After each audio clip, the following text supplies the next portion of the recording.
Graça e paz, queridos. Vamos orar. Senhor, obrigado pela oportunidade que nos dá para refletirmos sobre a segunda carta de Pedro. Pedimos que o Senhor nos dê sabedoria no nome de Jesus. Amém. Queridos, a nossa segunda carta de Pedro vai versar sobre a ortodoxia, neste caso defendendo a ortodoxia diante dos falsos mestres ou das doutrinas falsas. Os mestres heréticos com doutrinas falsas que praticavam, ou seja, com doutrinas falsas que eles difundiam e com uma prática fraca da moralidade, começavam a lançar sérias investidas contra a igreja, penetrando nela com essas fracas doutrinas que eles tinham. A segunda epístola de Pedro é uma polêmica contra os tais, e particularmente contra o ensino deles, no qual negavam a realidade da volta de Jesus. Neste caso, os falsos mestres, eles procuravam negar a realidade de Jesus, não criam na possibilidade de Cristo voltar, ou seja, que Cristo voltaria, teria a segunda volta de Cristo que nós todos, como crentes, estamos aguardando. E Pedro assevera o verdadeiro conhecimento da fé cristã a fim de fazer frente àquela doutrinação herética. Estamos a dizer que Pedro apela o conhecimento da verdadeira fé cristã para que possa estar abalizado contra as doutrinas heréticas ou contra a doutrinação herética. O tema desta epístola é o verdadeiro conhecimento da fé cristã contra os falsos mestres e a sua negação da parousia.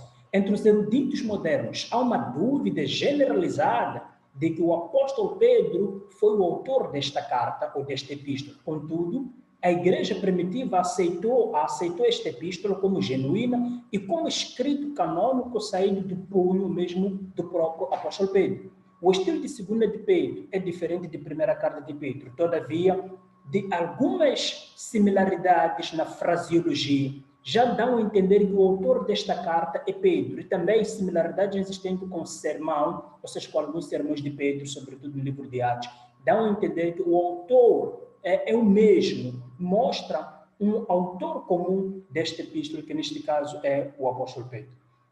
A ortodoxia é fidedigna, é o que o apóstolo Pedro quer tentar, ou seja, quer mostrar que a ortodoxia é fidedigna, no sentido de que a doutrina verdadeira, a doutrina correta, ela é digna de confiança. A epístola de Pedro afirma o verdadeiro conhecimento da crença cristã em oposição aos ensinos falsos. Ou seja, se nós quisermos nos opor contra os ensinos falsos, é conhecermos profundamente a doutrina cristã ou a verdade bíblica. Qual é o juízo que o apóstolo Pedro vai lançar contra a heterodoxia? Ou seja, contra falsos mestres, contra falsos ensinos difundidos por falsos mestres. Os mestres falsos, presentes e futuros, encontram-se na mesma posição de condenação em que eram tidos profetas falsos do Antigo Testamento e terão de sofrer o mesmo juízo divino condenatório que aqueles.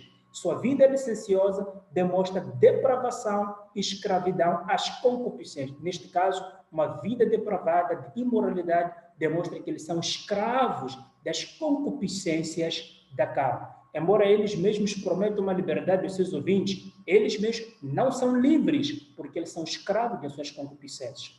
Os crentes autênticos, todavia, deveriam relembrar as predições de juízos, ou seja, as predições de juízo, a quando da segunda vinda de Cristo, ou seja, Cristo virá e vai julgar esses todos, virá com juízo, e quem não estiver alinhado claramente poderá não escapar deste juízo. Segundo os moldes do dilúvio, embora através do fogo e não da água, estamos a dizer que na próxima vinda, a questão do juízo não será necessariamente através da água, como aconteceu com Noé, mas sim vai ser através do fogo.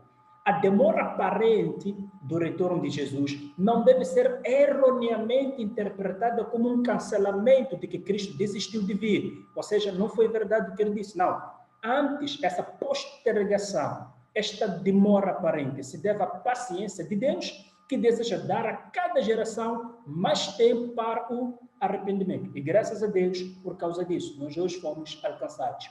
O juízo ainda contra a heterodoxia vai nos dar a entender que, visto que o presente esquema de coisas será destruído, os crentes deveriam ou devem viver retamente, neste caso, os crentes, os primeiros destinatários de Pedro, deveriam viver retamente à luz dos valores eternos, valores que não são temporais, mas que são extratemporais, em antecipação à volta de Jesus. A classificação das epístolas de Paulo entre as demais escrituras que Pedro vai aludir, vai citar, mostra-nos que elas já eram consideradas escrituras inspiradas, não aquelas epístolas, ou seja, Pedro vai aqui citando algumas epístolas de Paulo e vai também entender como cartas difíceis. Isso já vai nos mostrar que as cartas de Paulo, naquela altura, também já eram consideradas inspiradas. Caso contrário, provavelmente Pedro não teria se dado o trabalho de levar os seus leitores a relembrar dessas epístolas.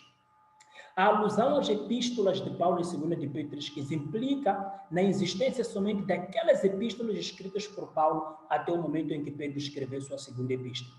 O conhecimento que Pedro teve delas provavelmente se deve às suas viagens, à circulação das epístolas paulinas e a Silvano Silas, que foi tanto companheiro missionário de Paulo quanto amanuense de Pedro. Essas são duas possibilidades. Ou Pedro teve os escritos de Paulo através de Silvano ou provavelmente durante as suas viagens.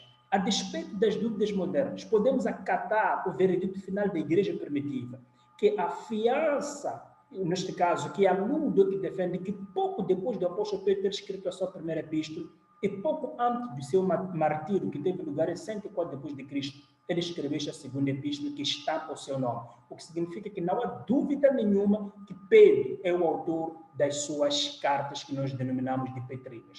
Qual é a relação desta carta com a obra de Judas, com a carta de Judas? Tem-se igualmente argumentado que 2 de Pedro fez alguns empréstimos da epístola de Judas, mormente na descrição acerca dos falsos mestres, porque ambos vão tratar dos falsos mestres. Outro sim, certo número de estudiosos tem argumentado que Judas escreveu sua epístola mais tarde e que foi ele que se escudou, se apoiou na segunda epístola de Pedro. Por exemplo, o fato de que 2 Pedro fala do aparecimento de falsos mestres, predominantemente com verbo no futuro, mas Judas o faz com verbos no passado. Então, parece servir de indicação de que a segunda carta de Pedro foi escrita antes da heresia ter se propalado, ou seja, a segunda carta de Pedro é uma previsão, e que Judas escreveu sua epístola depois de dar propagação, enquanto que o apóstolo Pedro vai olhar para frente na sua segunda carta, Tiago, ou seja, Judas, vai olhar para trás. Então, o mais provável aqui é que Judas tenha se apoiado em Pedro e não o contrário. Qual é o esboço dessa segunda carta? Temos a introdução, onde nós vemos aqui a saudação feita por Pedro, e temos ainda no início o verdadeiro conhecimento da fé cristã, que é advogado por Pedro para que os crentes tenham, o fundamento moral da fé cristã em relação à conduta correta, a fidedignidade histórica da fé cristã, sustentada pelo testemunho ocular, particularmente da transfiguração parósia e a profecia cumprida. E também aqui o apóstolo Pedro vai falar dos mestres falsos e a condenação das mesmas doutrinas, o juízo que eles vão ter, o seu futuro aparecimento na igreja ou o seu futuro julgamento, os seus costumes imorais. Hoje, temos esses falsos mestres na igreja. Pedro falou no passado e agora tem aparecido na igreja e tem desestabilizado muitos crentes, infelizmente. Então, Pedro vai continuar falando da parousia, a dissolução final, a certeza desses acontecimentos a despeito da demora e as negações dos falsos mestres, a chamada destes acontecimentos a uma vida santa. E também Pedro vai terminar com uma doxologia, onde ele vai mostrar a importância de crescer na graça e no conhecimento do nosso Senhor Jesus Cristo, vai dizer a ideia é que a ele seja dada a glória. A preocupação de Pedro, no fim, é com uma doxologia, com a glorificação de Deus, ou seja, com a glória do Senhor. Desta forma, nós terminamos a segunda carta de Pedro, que Deus possa abençoar a cada um de vocês. Senhor, muito obrigado pela oportunidade que nos deu para refletirmos sobre a segunda carta de Pedro. Senhor, nos ajude a permanecer na sua palavra face aos desafios que os falsos mestres, os falsos doutrinas nos têm apresentado. Nos ajude, Senhor, a aprofundar cada vez mais a sua palavra para podermos, Senhor, nos posicionar biblicamente diante dos desafios que o mundo nos apresenta, ou que os falsos mestres e doutrinas heréticas nos têm apresentado. Nós oramos no nome de Jesus. Amém. Que Deus possa abençoar a cada um de vocês. Até mais logo.